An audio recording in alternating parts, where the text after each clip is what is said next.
Every student deserves the right to be included in a classroom or an environment where they have that sense of belonging. It's really critical for all students to feel accepted and have the opportunity to be with peers so that they can learn and grow not only academically but socially and emotionally. The collaborative classroom is a classroom where you have two teachers, paraprofessionals, service providers potentially pushing into a classroom. It could be small group work, students integrated together where you don't know who is general education versus who is a student with a disability. You're taking the expertise of both of the teachers and you're kind of combining it into one program for the students. It's multiple layers of support and expertise coming together to help the students be successful in a general education setting. The rigor is there for all, and it's everyone getting what they need depending on whether they have a disability or not.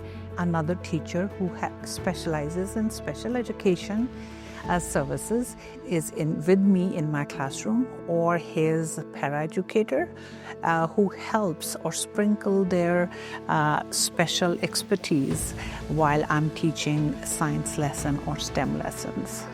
One of the goals when we started this was, I told them when I walk in the room, I don't want to know who the gen ed teacher is, who the sped teacher is, really who the para is. It should be seamless. I feel that not only the students with special needs, everybody feels part of the class. In her class, I'm really comfortable in class because I get to learn more new things every day. As we went through and the days turn into weeks and then into months, what I'm noticing in our students is their confidence. I see that they are, at times they will struggle, but they are doing the work. They are collaborating with each other.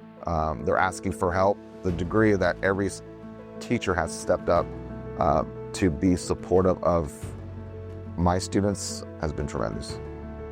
The saying, it takes a village. It does. We have our paraprofessionals and our gen ed and our special education teachers and our parents. I mean, that was a big part of this when Mr. Barrett and I were looking at it, is he did need to look at each of his individual kids and their needs and then talk with families, and make sure that they felt that that was appropriate support for their kids as well. And we've really had mainly positive feedback, so we're super excited by that. Every one of the people that's on our team brings a certain kind of piece to it, right? And it wouldn't work without all those moving pieces, myself included, because with me being able to see the schedule as a whole and what teachers the kids would be the best with is very imperative that all those things work together.